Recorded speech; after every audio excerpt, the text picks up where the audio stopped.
দেখে নেব খেলার সময়ের শিরোনামগুলো। আমার জন্য ভালো করাটা খুব গুরুত্বপূর্ণ ছিল, যেহেতু অর্ধেক 2 ম্যাচ পরে ফিজ আসবে, তো সেক্ষেত্রে আসলে বেস্ট 11-এ কী হবে না হবে ম্যানেজমেন্ট ভালো জানে। তারপরেও আমার জন্য খুব চ্যালেঞ্জিং ছিল। জিপিএলে 4 সেঞ্চুরি আর 84 ছক্কার দিন। 5 বছর পর প্রতিযোগিতামূলক ক্রিকেটে সাকিবের শতকের পরও গাজী গ্রুপের কাছে হারল শেখ জামাল। এবং নির্বাচনের আগে কাউন্সিলরশিপ বাড়াচ্ছে বাফুফে। নারী লীগের শীর্ষ 4 দল পাচ্ছে ভোটের ম্যান্ডেট। কার্যনির্বাহী কমিটির সভায় সিদ্ধান্ত।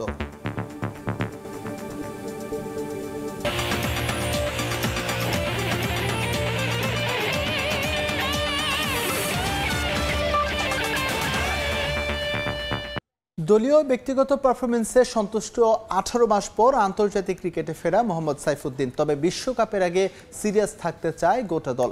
জিম্বাবুয়ের বিপক্ষে প্রতিটি ম্যাচেই সেরাটা দেওয়ার প্রত্যয় ক্রিকেটারদের। বিশ্বকাপের একাদশের জায়গা নিশ্চিত করতে একরকম প্রতিযোগিতা চলছে সবার মাঝে। ম্যাচ শেষে সংবাদ সম্মেলনে এসব কথা বলেন সাইফুদ্দিন।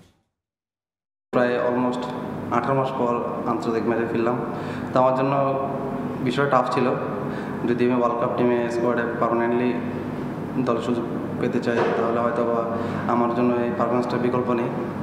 যেহেতু এর আগেও 2021-22 ওয়ার্ল্ড কাপে আমি শেষ মধ্যে বাদ পড়ি পারফরমেন্সের কারণে, তো এই জন্য অনেক বেশি সিরিয়াস ছিলাম, চাচ্ছিলাম যে এরকমটা পারফর্ম করার। যেহেতু অর্ধেক 2 ম্যাচ পরে ফিজ আসবে, তো সেক্ষেত্রে আসলে বেস্ট 11-এ কী হবে না হবে ম্যানেজমেন্ট ভালো জানে। তারপরেও আমার জন্য খুব চ্যালেঞ্জিং ছিল, তো আলহামদুলিল্লাহ চেষ্টা করছি ভালোটা দেওয়ার। তো ইনশাল্লাহ মোটামুটি হয়েছে। যদি আরও ভালো করতে পারতাম আরও ভালো লাগতো। যেহেতু আরও 4টা ম্যাচ সুযোগ আছে। প্রথম ম্যাচ হিসাবে ও যেরকমভাবে অ্যাগ্রেসিভ অ্যাটিটিউডে ব্যাটিং করছে, আসলে সত্যিই প্রশংসনীয়। প্রথমত হয়তো বা সমবায় ফিট থাকলে হয়তো বা ও সুযোগ পেতো না, তারপরেও সুযোগটা কাজে লাগিয়েছে। তো ইনশাল্লাহ আমি ওর কাছ থেকে আশা করবো ধারাবাহিক থাকার আর বাকি 4টা ম্যাচ। আমাদের মেইন ব্যাটসম্যানও আজকে ব্যাটিংয়ের সুযোগ পাইনি, সেক্ষেত্রে তো আমি তো লোয়ার অর্ডার অনেক দেরি, সম্ভবত নাম্বার 8-9-এ ব্যাটিং করতাম। তো আমি চাই না আসলে ব্যাটিংটা পাই, কারণ টিম জিতলে আমি খুশি। টিম জয়ের পিছনে যদি আমি কখনো কন্ট্রিবিউশন করতে পারি, যদি সুযোগ আসে, তো ওইটা চেষ্টা করব। তারপর তো প্র্যাকটিসে মনোযোগ আরও বাড়াবো, ব্যাটিংটা আরও কীভাবে ইমপ্রুভ করা যায়। ওয়ার্ল্ড কাপের মতো একটা জায়গায় সুযোগ আসবে, চেষ্টা করবো এখানে ভালো কন্ট্রিবিউশন করার ব্যাটিংয়ে। এদিকে জিম্বাবুয়ের বিপক্ষে তানজিদ তামিম এবং তাওহিদ হৃদয়ের পারফরমেন্স নিয়ে খুশি সমর্থকরা। বিশ্বকাপে বাংলাদেশ দ্বিতীয় রাউন্ডে যাবে বলে আশাবাদ তাদের। তবে তামিম ইকবাল দলে থাকলে আরও ভালো হতো বলে মনে করেন অনেকেই। এছাড়া টাইগারদের বোলিং নিয়েও প্রশংসা করেছেন ভক্তরা। তাওহিদ হৃদয় এবং তানজিদ তামিম অনেক ভালো একটা ইনিংস খেলছে, আর সাইফুদ্দিন এবং তাসকিন অনেক ভালো বোলিং করছে। সব মিলে ভালো ছিল আর কি। বিশ্বকাপে আমরা ইনশাআল্লাহ অবশ্যই ভালো করব এবং আমরা কোয়ালিফাই করব। আমরা অন্তত সেকেন্ড রাউন্ডে খেলার আশা করি। আমাদের তামিম ভাই থাকতে তাহলে আরো ভালো হতো, তো তামিম ভাই যাতে আবার ফিরে আসতে পারে আমরা সে আশা করি। বোলারদের বোলিং, ব্যাটসম্যানদের ব্যাটিং দেখে অনেক ভালো খেলছে। আমরা আশা করব ভবিষ্যতে ওরা বিশ্বকাপে অনেক ভালো করবে। অনেক খুশি, অনেক হয়েছে। তবে আরো যদি টার্গেটটা বেশি থাকতো আরো বেশি এনজয় হইতো। তানজিদ তামিম যে ছয়গুলো মারছে না, অনেক ভালো করছে। তানজিদ তামিম বিশেষ করে ওপেনিং ভালো করছে, তারপর আমরা সন্তুষ্ট। আমরা যে জন্য আসছি সেটা আমাদের আশা করি। বাংলাদেশের এরকম জয় আমরা সবসময় আশা করি। এবার ঢাকা প্রিমিয়ার লিগের খবর। দীর্ঘ 5 বছর পর স্বীকৃত ক্রিকেটে সেঞ্চুরির দেখা পেলেন সাকিব আল হাসান। ঢাকা প্রিমিয়ার লিগে গাজী গ্রুপ ক্রিকেটার্সের বিপক্ষে মাত্র 73 বলে শতক হাঁকান এই অলরাউন্ডার।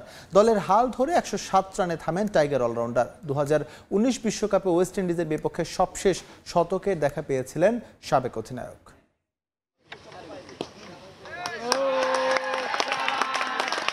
পাঁচ বছর 199 ইনিংস কিংবা ক্যালেন্ডারের হিসাব বললে 1782 দিন। স্বীকৃত ক্রিকেটে সেঞ্চুরির অপেক্ষা পূরণের দিন সাকিব আল হাসানের।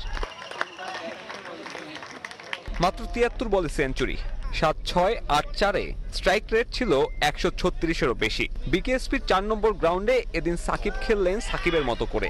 43 বলে 50, এরপর আর মাত্র 30 বলে করেন বাকি 50। যদিও নার্ভাস 90s-এ কোনো ঝুঁকি নেননি। 96 থেকে 100-তে পৌঁছাতে বল খেলেন 8টা। স্মরণীয় ওই ইনিংসটায় কেবল এখানেই কিছুটা দেখে শুনে খেলেন মিস্টার 75।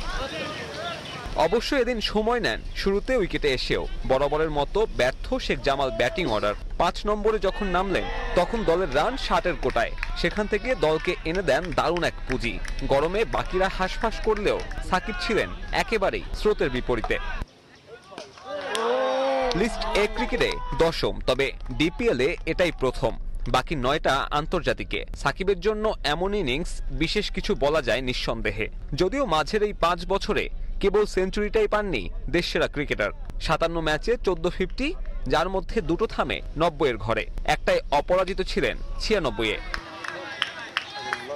সাকিব ফিরলেন ব্যক্তিগত 107 রানে, যতটা না টেকনিক্যালি তার চেয়ে বেশি ক্লান্তি। বিকেএসপির গরমে এমন অনন্য এক ইনিংস খেলার পরে রাজকীয় অভ্যর্থনা মেলে সাকিবের ড্রেসিং রুমে।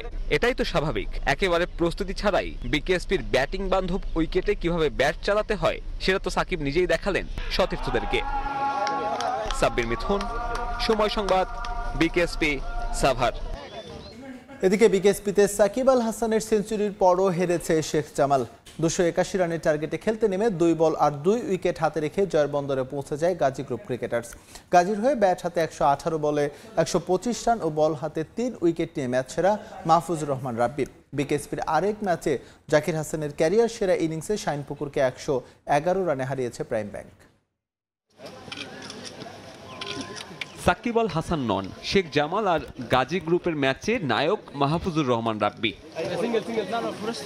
281 রানের লক্ষ্যে খেলতে নেমে গাজী উইকেট হারাচ্ছিল নিয়মিত, তবে ব্যতিক্রম ছিলেন রাব্বি। 166তে 5 উইকেট হারিয়ে হার প্রায় নিশ্চিত হয়ে যাওয়া দলের হয়ে একাই লড়ে যান ব্যাট হাতে, করেন সেঞ্চুরিও। 3 সংখ্যার অঙ্কে পৌঁছাতে রাব্বি 6 হাঁকিয়েছেন 12টা। ছোট বাউন্ডারি আর ফ্ল্যাট উইকেটে বোলারদের শাসন করে জয় নিশ্চিত করে তার দল। অবশ্য কৃতিত্ব দিতে হবে তার সতীর্থ জীবনকেও। দুজনের 92 রানের জুটি শেখ জামালকে হারাতে মূল ভূমিকা রাখে। এর আগের ইনিংস কেবলই সাকিবময়। তার দীর্ঘ অপেক্ষা শেষে পাওয়া সেঞ্চুরিতে স্কোরবোর্ডে 280 রান জমা করে শেখ জামাল। এছাড়া 51 বলে 71 করেন ইয়াসির আলী রাব্বি। দুজনের 12 ছক্কার পরও জামালের পুঁজি যে যথেষ্ট ছিল না সেটা দ্বিতীয় ইনিংসে প্রমাণ করে গাজী গ্রুপ। বল হাতে এদিন উইকেট শূন্য ছিলেন সাকিব আল হাসান। দলকে ম্যাচ জেতানোর পর আইডলকে কাছে পেয়ে উচ্ছ্বাসের শেষ ছিল না ইয়াংস্টারদের। বিশেষ দিনে ম্যাচ সেরার পুরস্কারটা বিশেষ মানুষের কাছ থেকে পেয়েছেন যুব এশিয়া কাপ শিরোপা জয়ী অধিনায়ক রাব্বি। অনেক বড় একটা ইচ্ছা ছিল যে সাকিবের সাথে খেলবো।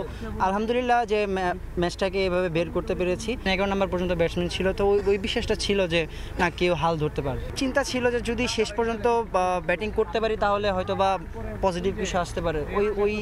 ওইভাবে আসলে আগানো হয়েছে। এদিনই বিকেএসপির আরেক ম্যাচে সব আলো কেড়ে নেন জাকির হাসান। তামিম মুশফিকরা ব্যর্থ হলেও 12 ছক্কায় 132 বলে তার লিস্ট এ ক্রিকেটের ক্যারিয়ার সেরা 158 রানের ইনিংসে 341 রান জমা করে প্রাইম ব্যাংক। জবাবে শাইনপুকুরের একমাত্র অর্জন অমিত হাসানের সেঞ্চুরি। তারপরেও অবশ্য 111 রানের বিশাল ব্যবধানে হারে তালহা জুবায়েরের দল।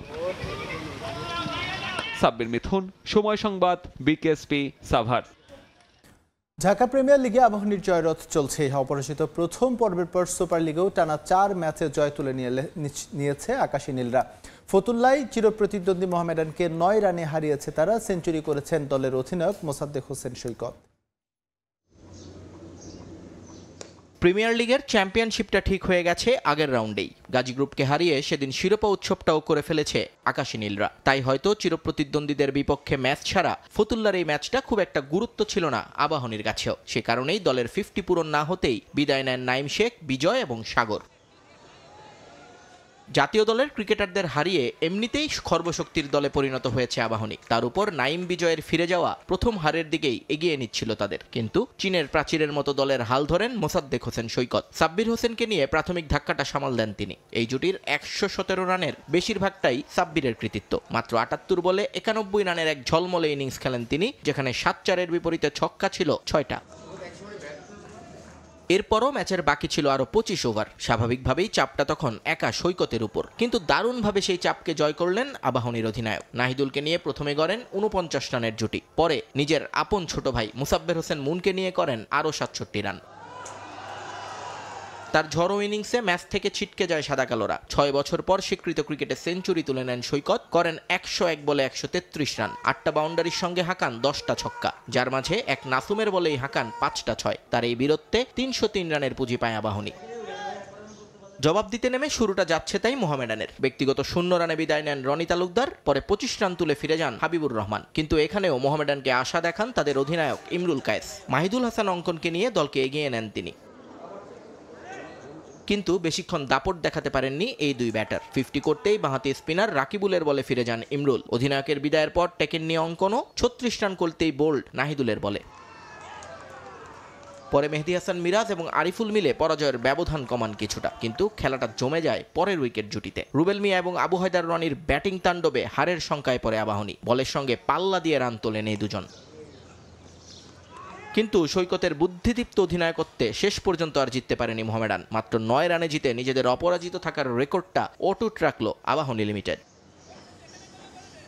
নিয়ন মোহাইমিন, সময় সংবাদ, ফতুল্লা, নারায়ণগঞ্জ। মোস্তাফিজের আইপিএল এর অভিজ্ঞতা কাজে দেবে বিশ্বকাপে। চেন্নাই যেভাবে ফিজকে ব্যবহার করেছে, পরিকল্পনা মতো খেললে আসন্ন বিশ্ব আসরে জাতীয় দলের জার্সিতেও কার্যকর হবেন টাইগার পেসার, এমন মন্তব্য করেছেন সাবেক অধিনায়ক আকরাম খান। নিজে ফিট থাকলে ও বিসিবি যত্ন নিলে জাতীয় দলের হয়ে ফিজ দীর্ঘদিন সার্ভিস দিতে পারবেন বলে মন্তব্য করেন আকরাম। 9 ম্যাচে 14 উইকেট নিয়ে আইপিএল শেষ করেছেন শীর্ষ উইকেট শিকারীর তালিকায় দ্বিতীয় স্থানে থেকে। উইকেটের হিসেবে দ্বিতীয় সেরা আইপিএল মৌসুম হলেও কিছু ক্ষেত্রে নিজের অভিষেক আসরকেও ছাড়িয়ে গেছেন টাইগার পেসার। এবারের টুর্নামেন্টে 9 ম্যাচে 81টি ডট বল দিয়েছেন মোস্তাফিজ, যে তালিকায় ফিজের পেছনে আছেন ভারত জাতীয় দলের পেসার মোহাম্মদ সিরাজ, আর্শদীপ, ভুবনেশ্বর সহ কামিন্স স্টার্করা। 22.71 গড় ও 14.71 স্ট্রাইক রেটে এবার উইকেট শিকার করেছেন সাতক্ষীরা সায়ানাইড, যা তার আইপিএল ক্যারিয়ারের সেরা। 2016 আসরে সেরা উদীয়মান ক্রিকেটার হলেও গড় স্ট্রাইক রেট ছিল এর চেয়েও বেশি। যারা খেলছে, যাদের এগেইনস্টে খেলছে, সবাই কিন্তু ওয়ার্ল্ড কাপে খেলবে। নাম্বার 1। নাম্বার 2 হলো ওখানকার কোয়ালিটি কিন্তু অনেক ভালো। ধোনি এবং চেন্নাই ওকে কিন্তু খুব ভালোভাবে রিড করেছে, ওকে খুব ভালোভাবে কিন্তু ইউজ করে কোন ওভারে এবং কিসে, সেটা কিন্তু এক্সপিরিয়েন্স শুধু চেন্নাই না, এটা কিন্তু মুস্তাফিজেরও হচ্ছে। মুস্তাফিজ এসে কিন্তু এটা ওয়ার্ল্ড কাপে কিন্তু শেয়ার করতে পারে। আইপিএল থেকে দেশে ফিরে এসেছেন ফিজ, যদিও এ বিষয়ে নানা জনের আছে নানা মত। টাইগার পেসার আইপিএল এ ঠিকঠাক যত্ন পান না এমন কথাও উঠে এসেছে। এ বিষয়ে অনেকের দ্বিমত থাকলেও একটা বিষয় স্পষ্ট, সীমিত ওভারের ক্রিকেটে এখনো কার্যকর ফিজ। জাতীয় দলে এখনো তার ঢের দেয়ার আছে বলে মনে করেন আকরাম খান। আগেও দেখেছি সে অনেকগুলো ম্যাচ আমাদের জিতিয়েছে এবং মানুষের কিন্তু সবাই কিন্তু ভালো ফর্মে থাকে না। এটা কিন্তু আপনার performance is always is like a wave, যে ডাউন অ্যান্ড আপ হয়। তো আপনি একটা প্লেয়ারে যখন একটু পারফরমেন্স একটু খারাপ হয়, তার মানে এটা না যে ও শেষ হয়ে যাবে। বাট ইনফ্যাক্ট যেটা ইম্পর্টেন্ট যেটা হচ্ছে ফিটনেস আর বয়স। খেলাতে যদি কনসেন্ট্রেট করে এবং ফিটনেস যদি ঠিক থাকে, তাহলে আমি মনে করি ওর আরও অনেক কিছু দেওয়ার আছে। দেশে ফিরে আপাতত বিশ্রামে থাকবেন মুস্তাফিজ। জিম্বাবুয়ের বিপক্ষে ঢাকা পর্বের ম্যাচে মাঠে দেখা যেতে পারে টাইগার পেসারকে। সাজিদ মুস্তাহিদ, সময় সংবাদ, ঢাকা। নির্বাচনের আগে কাউন্সিলরশিপ বাড়াচ্ছে বাংলাদেশ ফুটবল ফেডারেশন। বাফুফের উইমেন্স লিগে অংশগ্রহণ করা শীর্ষ 4 দলের কর্মকর্তাদের কাউন্সিলরশিপ দেওয়ার প্রস্তাবনা পাশ হয়েছে নির্বাহী কমিটির সভায়। এছাড়া আগামী মৌসুম থেকে দল বাড়ছে বাংলাদেশ প্রিমিয়ার লিগ ফুটবলে। চলতি প্রিমিয়ার লিগ থেকে মাত্র একটি দলকে অবনমন করানোর সিদ্ধান্ত নিয়েছে নির্বাহী কমিটি। বাতিল হয়েছে পেশাদার লিগ কমিটির নেওয়া বাধ্যতামূলক একজন অনূর্ধ্ব 16 কিংবা 18 ফুটবলার রাখার সিদ্ধান্ত। ছুটির দিনে বাংলাদেশ ফুটবল ফেডারেশন ভবনে কর্মকর্তাদের ম্যারাথন বৈঠক। 9 এজেন্ডা নিয়ে দীর্ঘ 6 মাস পর বৈঠকে বসল বাফুফের কার্যনির্বাহী কমিটি। প্রায় 4 ঘন্টার দীর্ঘ বৈঠকে নির্ধারিত এজেন্ডা ছাড়াও আলোচনা হয়েছে আরও বেশ কয়েকটি বিষয়। চলতি বছরে অনুষ্ঠিত হবে বাফুফের নির্বাচন। নির্বাচনের আগে কাউন্সিলরশিপ বাড়ানোর সিদ্ধান্ত নিয়েছে বাফুফের নির্বাহী কমিটি। নারী ফুটবল লীগের কর্মকর্তাদের বাফুফের কাউন্সিলর বানানোর যে প্রস্তাবনা ছিল তা পাশ হয়েছে নির্বাহী কমিটির বৈঠকে। 29 জুন বাফুফের এজিএমে নেওয়া হবে চূড়ান্ত সিদ্ধান্ত। নারী লীগ শেষে টেবিলের শীর্ষ 4 দলের কর্মকর্তারা পাচ্ছেন বাফুফের নির্বাচনের ভোটাধিকার। আমাদের বোর্ডে সিদ্ধান্ত হয়েছিল যে আমরা কাউন্সিলরশিপ কমাবো না। পরবর্তীতে আমরা এটা ফিফাকেও আমরা বিষয়টা অবহিত করেছি। আর এখন যে বাড়ানোর বিষয়টা, এটা মহিলা লীগের ক্লাবগুলো যে আবেদন করেছে সে আবেদনের প্রেক্ষিতে সিদ্ধান্ত হয়েছে যে আমরা 4টা ক্লাবকে ডেলিগেট করব। এই প্রস্তাবনাটা আমরা এজিএমে পাঠাবো। চলতি মৌসুমে প্রিমিয়ার লিগে 2 ক্লাবের পরিবর্তে অবনমন হবে 1টি ক্লাবের। আর বাংলাদেশ চ্যাম্পিয়নশিপ লিগ থেকে প্রিমিয়ার লিগে উঠবে 2টি দল, অর্থাৎ দল বাড়ছে প্রিমিয়ার লিগের আসছে মৌসুমে। বিপিএলে এবার 1টি দল রেলিগেটেড হবে, কারণ আরেকটা দল গত বিসিএল খেলে নাই। বাফুফের পেশাদার লীগ কমিটির সবশেষ বৈঠকে প্রিমিয়ার লিগের প্রতিটি দলের একাদশে বাধ্যতামূলক একজন অনূর্ধ্ব 16 কিংবা 18 ফুটবলার রাখার সিদ্ধান্ত বাতিল হয়েছে নির্বাহী কমিটির বৈঠকে। বোর্ডে অনেক ক্লাব যারা চালায় তারাও ছিল, তাদের বিভিন্ন ধরনের যুক্তি ছিল, যে যুক্তিতে আমরা সবাই একমত হতে পেরেছি যে আসলে ওইভাবে দিতে গেলে মানে পেছনের কিছু অভিজ্ঞতাও টানা হয়েছে। হ্যাঁ, প্রফেশনাল লিগ এটা কভার করে না। এছাড়া নির্বাহী কমিটির বৈঠকে চূড়ান্ত হয়েছে পরবর্তী ফুটবল মৌসুমের সূচি। নির্বাচনের আগে আরও একটি সভা করবে বাংলাদেশ ফুটবল ফেডারেশনের কার্যনির্বাহী কমিটি, সেটাও বোর্ড অনুমোদন করেছে। ফাহিম ইসলাম, সময় সংবাদ, ঢাকা। বাংলাদেশ প্রিমিয়ার লিগ ফুটবলের খবর। হাই ভোল্টেজ ম্যাচে আবাহনীর মুখোমুখি হবে বসুন্ধরা কিংস। জয় পেলে লিগ শিরোপার খুব কাছে চলে যাবে বসুন্ধরার। ম্যাচে পূর্ণ 3 পয়েন্ট নিয়ে ফেডারেশন কাপের সেমিফাইনালের জন্য আত্মবিশ্বাস বাড়ানোর সঙ্গে বসুন্ধরার লিগ শিরোপা জয়ে বাধা হয়ে দাঁড়াতে চায় আকাশী নীলরা। কিংস এরিনায় ম্যাচ শুরু হবে শনিবার 6:45। আবারও একই মঞ্চে বসুন্ধরা কিংস আবাহনী, তবে ম্যাচ একটা হলেও দুই জায়ান্ট মাঠে নামবে দুই ধরনের লক্ষ্য নিয়ে। এছাড়া ক্লাবগুলোর কাছেও লড়াইটা ঐতিহ্যের। কিংস এরিনায় বাংলাদেশ প্রিমিয়ার লিগের ম্যাচে মুখোমুখি হবে বসুন্ধরা আবাহনী। এবারের আসরে এখন পর্যন্ত 13 ম্যাচে 11 জয়ে 34 পয়েন্ট নিয়ে সবার উপরে বসুন্ধরা। এ ম্যাচে জয় পেলে অনেকটাই সহজ হয়ে যাবে লিগ শিরোপা জয়ের, তাই সুযোগটা হাতছাড়া করতে চায় না কিংস। আমাদের জন্য অনেক গুরুত্বপূর্ণ একটা ম্যাচ, কিন্তু আসলেও দেখেন আমরা লাস্ট ওদের সাথে জিতছি, কিন্তু ঠিক আছে, কিন্তু এখন ওদের টিমও ভালো একটা শেপে আছে, ওদের প্রত্যেকটা প্লেয়ারই ভালো করতেছে। তো আর আমাদের টিমে ভবনাশের পথে সবাই মোটামুটি ভালো আছে, ভালো শেপে আছে। লড়াইটা হবে শিয়ানে। আবাহনীর থেকে সমীকরণে বেশ এগিয়ে বসুন্ধরা কিংস। এখন পর্যন্ত 14 বারের দেখায় 9 জয়ের বিপরীতে আকাশী নীলরা পেয়েছে মাত্র 3 জয়। লিগে শেষবারের দেখাও তাদের 2-0 গোলে হারিয়েছিল বসুন্ধরা। আবার ফেডারেশন কাপের সেমিফাইনালেও মুখোমুখি হবে এই দুই জায়ান্ট ক্লাব। তাই আত্মবিশ্বাস বাড়াতে রাকিব মোরসালিনদের কাছে এই ম্যাচটা বেশ গুরুত্বপূর্ণ। জিততে চায় ট্রেবলও। গত বছর আমরা ফেডারেশন কাপে ট্রফি পাই না, তো আমাদের এবার চিন্তা হয়েছে ফেডারেশন কাপে ভালো কিছু করা এবং ট্রফি জিতা। কারণ আমরা যদি ফেডারেশন কাপে ট্রফি জিততে পারি আর লিগের একটা ভালো পজিশনে আসি যদি, এবং স্বাধীনতা কাপ ট্রফি জিতি, তাহলে কিন্তু আমরা ট্রেবল জিততে পারবো। লিগে 13 ম্যাচে 25 পয়েন্ট নিয়ে আবাহনীর অবস্থানটা 3-এ। শিরোপা জয়ের পথেও বেশ পিছিয়ে। স্বাধীনতা কাপের শিরোপাটাও হাতছাড়া হয়েছে। তবে আকাশী নীলরা বাধা হতে চায় বর্তমান চ্যাম্পিয়ন বসুন্ধরার লিগ টাইটেল জয়ে। আর পূর্ণ 3 পয়েন্ট নিয়ে ফেডারেশন কাপের জন্য বাড়াতে চায় আত্মবিশ্বাস। প্রত্যেক ম্যাচ ইম্পর্টেন্ট, বসুন্ধরা ম্যাচও ইম্পর্টেন্ট। তো আমরা যদি 3 পয়েন্ট নিতে পারি, এটা টিমের জন্য অনেক ভালো আর ক্লাবের জন্য অনেক ভালো। তাহলে আমরা গ্যাপ একটু বন্ধ করতে পারি। বড় ম্যাচগুলো আসলে 50-50, যে কেউ জিততে পারে, যে কেউ পয়েন্ট লুজ করতে পারে। আমরা ভালো একটা রেজাল্ট করতে পারি, তাহলে মোহামেডানকে আমরা ক্লোজ করতে পারবো। যেহেতু মোহামেডান আজকে ড্র করেছে, সেহেতু আমাদের জন্য ভালো অপরচুনিটি থাকবে সেকেন্ড পজিশনে যাওয়ার। দেন আমরা চিন্তা করবো ফার্স্ট পজিশনে। যদিও এটা আর অল্প কিছু ম্যাচ আছে, ইটস টাফ। যেহেতু এই সিজনে আমাদের ইন্ডিপেন্ডেন্স কাপ গন, লিগ অলমোস্ট আমাদের হাত থেকে চলে গেছে, এখন একটা ফেডারেশন কাপ আছে। সো চেষ্টা করবো ইনশাআল্লাহ এটাতে ভালো করার। এ ম্যাচের পর আগামী 14 মে ফেডারেশন কাপের সেমিফাইনালে মুখোমুখি হবে আবাহনী বসুন্ধরা কিংস। তামিম হোসেন, সময় সংবাদ, ঢাকা। আবারও পয়েন্ট খোয়ালো মোহামেডান। চট্টগ্রাম আবাহনীর বিপক্ষে 1-1 গোলে ড্র করেছে সাদা কালো বাহিনী। এদিকে লিগে প্রথম জয় পেয়েছে ব্রাদার্স ইউনিয়ন। শেখ জামাল ধানমন্ডি ক্লাবের বিপক্ষে 3-2 ব্যবধানে জয় পেয়েছে ব্রাদার্স ইউনিয়ন। এই মৌসুমে বাংলাদেশ প্রিমিয়ার লিগে রীতিমতো একচেটিয়া আধিপত্য দেখাচ্ছে বসুন্ধরা কিংস। মোহামেডানের চেয়ে 1 ম্যাচ কম খেলেও 34 পয়েন্ট নিয়ে টেবিলের শীর্ষে এখন অবস্থান অস্কার ব্রুজনের শিষ্যদের। তাই এদিন মুন্সিগঞ্জে মোহামেডানের কাছে একটা সুযোগ ছিল টেবিল টপারদের সঙ্গে পয়েন্টের ব্যবধান কমানো, তবে সে সুযোগ হেলায় হারিয়েছে মোহামেডান। এদিন ম্যাচের শুরুতেই সাদা কালোদের লিড এনে দেন আরিফ হোসেন, তবে সে উচ্ছ্বাস বেশিক্ষণ ধরে রাখতে পারেনি সাদা কালোরা। তার ঠিক 7 মিনিট পরই গোল করে চট্টগ্রাম আবাহনীকে সমতায় ফেরান ডেভিড ওজুকু। 1-1 সমতা নিয়ে বিরতিতে যায় দুদল। দ্বিতীয়ার্ধে আক্রমণের ধার আরও বাড়ায় মোহামেডান, তবে সেখান থেকে স্কোর শিটে পরিবর্তন আনতে পারেনি কোনো দলই। শেষে আর কোনো গোল না হলে পয়েন্ট ভাগাভাগি করে মাঠ ছাড়ে মোহামেডান। এদিকে দিনের আরেক ম্যাচে শেখ জামালের মুখোমুখি হয়েছিল ব্রাদার্স ইউনিয়ন। এই মৌসুমটা দুঃস্বপ্নের মতো কাটাচ্ছে গোপীবাগের ক্লাবটি। গেল 13 ম্যাচে কোনো ম্যাচেই জয়ের দেখা পায়নি তারা। তবে শেখ জামালের বিপক্ষে ম্যাচের শুরু থেকেই ধানমন্ডির ক্লাবটির বিপক্ষে দারুণ খেলেছে ব্রাদার্স ইউনিয়ন। ম্যাচের প্রথম থেকেই একে অপরকে চাপে রেখেছিল দুদল। প্রথমার্ধে শেষ মিনিটে এগিয়ে যায় ব্রাদার্স। রাহুলের পাস করা বল জালে জড়িয়ে তার অরেঞ্জদের লিড এনে দেন কিংসলে।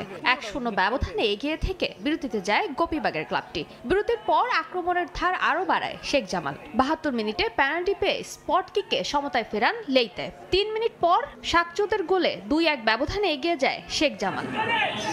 তবে বেশিক্ষণ এগিয়ে থাকতে পারেনি ধানমন্ডির ক্লাবটি। 84 মিনিটে ব্রাদার্সকে 2-2 সমতায় ফেরান আহমেদ মহসিন। 4 মিনিট পর ব্রাদার্সকে এগিয়ে নেন রাহুল। লম্বা সময় পর জয় পেলেও টেবিলের তলানিতেই আছে ব্রাদার্স। 14 ম্যাচে 1 জয় 3 ড্র আর 10 হারে 6 পয়েন্ট এখন ক্লাবটির। 15 পয়েন্ট নিয়ে 7-এ শেখ জামাল ধানমন্ডি ক্লাব। ফারজানা জাহান প্রিয়া, সময় সংবাদ। এবার ইংলিশ প্রিমিয়ার লিগের খবর। শীর্ষস্থান অক্ষুণ্ণ রাখতে মাঠে নামতে যাচ্ছে আর্সেনাল। গানারদের প্রতিপক্ষ ধুঁকতে থাকা বোর্নমাউথ। ঘরের মাঠ এমিরেটস স্টেডিয়ামে দুদলের ম্যাচ শুরু শনিবার সন্ধ্যা 7:30টায়। এদিকে আরেক ম্যাচে শীর্ষে ওঠার লক্ষ্যে ওলভসের বিপক্ষে লড়বে ম্যানচেস্টার সিটি। ইতিহাদে ম্যাচ শুরু হবে রাত 10:30টায়। ইপিএলে শিরোপার লড়াইটা জমে উঠেছে বেশ কিছুদিন আগেই। ম্যানচেস্টার সিটি, আর্সেনাল আর লিভারপুলের মধ্যে কে জিতবে প্রিমিয়ার লিগের ট্রফি? লিভারপুল খানিক পিছিয়ে পড়লেও ট্রফি রেসে ইঁদুর বিড়াল দৌড় চলছে সিটি আর আর্সেনালের মধ্যে। এক ম্যাচ জিতে গানাররা টেবিলের টপে, তো পরের ম্যাচেই সে স্থানে ম্যান সিটি। লিগের জমজমাট লড়াইয়ের শীর্ষস্থান অক্ষুণ্ণ রাখতে এবার আর্সেনালের সামনে প্রতিপক্ষ বোর্নমাউথ। অপেক্ষাকৃত কম শক্তিশালী দলের বিপক্ষে মাঠে নামার আগে স্বস্তি গানারদের। দলে নেই কোনো ইনজুরি, আত্মবিশ্বাসেও নেই কোনো ঘাটতি, বরং বোর্নমাউথের সঙ্গে পয়েন্ট ব্যবধানটা 32। মিশনটা সহজ হলেও সাবধানী কোচ মিকেল আর্তেতা। কোনো রকম ভুল করতে চাইবে না গানাররা। ইনজুরি মুক্ত দল নিয়ে সম্ভাব্য 4-3-3 ফরমেশনের স্কোয়াড সাজাচ্ছেন আর্তেতা। রক্ষণে বাড়তি মনোযোগ কোচের। গ্যাব্রিয়েল হোয়াইটদের নিয়ে শক্ত রক্ষণ সাজানোর পরিকল্পনা আর্সেনাল বসের। মাঝমাঠের দায়িত্ব সামলাবেন ওডেগার্ড, রাইসরা, আর সাকা, কাই হাভার্টজরা থাকবেন ফরওয়ার্ড লাইনের দায়িত্বে। এছাড়াও দুর্দান্ত ফর্মে থাকা আর্সেনালের বড় স্বস্তির কারণ বিগত পরিসংখ্যান। বোর্নমাউথের বিপক্ষে সমৃদ্ধ গানারদের অতীত পরিসংখ্যান। 14 ম্যাচে মুখোমুখি হয়ে 11 জয় পেয়েছে আর্সেনাল আর 1 ম্যাচে জয়ের স্বাদ পেয়েছে বোর্নমাউথ। এদিকে শীর্ষে ওঠার লক্ষ্য নিয়ে মাঠে নামবে ম্যানচেস্টার সিটি। সব দিক থেকে পিছিয়ে থাকা উলভসের বিপক্ষে জয় পেলে টেবিলের টপে জায়গা করে নিতে পারবে দলটা। সে সুযোগ কোনোভাবেই হাতছাড়া করতে চাইবে না ম্যান সিটি। ইপিএলে টানা 5 ম্যাচ অপরাজিত পেপ গার্দিওলার দল। অপেক্ষাকৃত কম শক্তিশালী উলভসের বিপক্ষে ম্যাচটা যে সহজ হবে তা বলাই যায়। এ ম্যাচের আগে সাবধানী সিটি বস। এডারসন ও ডিয়াস ছাড়া কোনো ইনজুরি কনসার্ন নেই ম্যানচেস্টার সিটির। দুর্বল প্রতিপক্ষ হলেও শক্তিশালী স্কোয়াডই সাজাচ্ছে coach Pep Guardiola. De Bruyne, Jack Grealish, Foden, Haaland, সিলভাদের নিয়ে জয়ের প্রত্যাশা কোচের। অতীত পরিসংখ্যানও কথা বলছে সিটির পক্ষেই, তাই স্বস্তিতে দলটা। যদিও উলভসও চাইবে জয় নিয়েই মাঠ ছাড়তে। তাজিন খন্দকার, সময় সংবাদ। আবারও জোরালো হচ্ছে কিলিয়ান এমবাপ্পের রিয়াল মাদ্রিদে যোগ দেওয়ার গুঞ্জন। স্পেনের রাজধানী মাদ্রিদে একটি বাড়ি কিনেছেন ফ্রেঞ্চ তারকা। সাবেক সতীর্থ সার্জিও রামোসের লা মোরালেজার বাড়ি কেনা নিয়ে এই দুই পরিবারের মধ্যে এরই মধ্যে চুক্তি সম্পন্ন হয়েছে। কিলিয়ান এমবাপ্পের সঙ্গে গত কয়েক বছর ধরেই জড়িয়ে আছে রিয়াল মাদ্রিদের নাম। প্রতি মৌসুমে দলবদলের বাজারে পিএসজি ছেড়ে রিয়াল মাদ্রিদে যোগ দেওয়ার গুঞ্জন ওঠে। এবারও একই অবস্থা। লস ব্লাঙ্কোস শিবিরে এখনও নাম লেখাতে না পারলেও মাদ্রিদে এবার বাড়ি কিনছেন এমবাপ্পে। এ বছরই এমবাপ্পের সঙ্গে চুক্তি শেষ হচ্ছে পিএসজির। এরপর ফরাসি তারকাকে দেখা যেতে পারে ভিন্ন কোনো ঠিকানায়। স্বপ্নের ক্লাব রিয়াল মাদ্রিদে যোগ দেওয়ার গুঞ্জন দিন দিন ডালপালা মিলছে। এবার মাদ্রিদেই নিজের একটি ঘাঁটি গাড়তে যাচ্ছেন ফরাসি তারকা। নিজের সাবেক সতীর্থ সার্জিও রামোসের মাদ্রিদের বাড়ি কিনছেন এমবাপ্পে, এমন সংবাদ স্প্যানিশ গণমাধ্যমগুলোতে। বলতে গেলে এমবাপ্পের রিয়াল মাদ্রিদে যাওয়ার পথটা সহজ করে দিচ্ছেন রামোস। মাদ্রিদের লা মোরালেজাতে নিজের বিলাসবহুল বাড়ি ফরাসি তারকার কাছে বিক্রি করছেন তিনি। স্প্যানিশ গণমাধ্যমের বরাতে জানা গিয়েছে, এরই মধ্যে বাড়ি নিয়ে চুক্তি সম্পন্ন করেছে দুই ফুটবলারের পরিবার, যার দাম ধরা হয়েছে 18 মিলিয়ন ইউরো। মাদ্রিদে বাড়ি কেনার খবরে আবারও আলোচনায় ফরাসি তারকা। এমবাপ্পের বাড়ি কেনার বিষয়টি সামনে এনে অনেকে দাবি করছেন আসন্ন দলবদলে ওয়াল হোয়াইটদের শিবিরে দেখা যাবে কিলিয়ানকে। তবে মাদ্রিদে যাওয়ার গুঞ্জন এবারই প্রথম নয়। এর আগেও গেল 2 মৌসুমে পিএসজি ছেড়ে রিয়াল মাদ্রিদে যোগ দেওয়ার গুঞ্জন ছিল। তবে সব গুঞ্জন উড়িয়ে পিএসজিতেই থেকে গেছেন এমবাপ্পে। এবার জল কতটুকু গড়ায় তাই এখন দেখার পালা। রিফাতুল ইসলাম মিরন, সময় সংবাদ। এ পর্যায়ে খেলার সময় শীর্ষ সংবাদ জানিয়ে দিচ্ছে আবারও। ডিপিএলে 4 সেঞ্চুরি আর 84 ছক্কার দিন। 5 বছর পর প্রতিযোগিতামূলক ক্রিকেটে সাকিবের শতকের পরও গাজী গ্রুপের কাছে হারল শেখ জামাল। মোহামেডানের বিপক্ষে 9 রানের জয় আবাহনীর। এই ছিল খেলার সময়ের এখনকার আয়োজন। এরপর প্রবাসের সময় থাকবেন মনির হোসেন। ধন্যবাদ ইকবাল। প্রবাসের সময় নিয়ে ফিরছি কিছুক্ষণ পর, সঙ্গেই থাকুন সময়ের।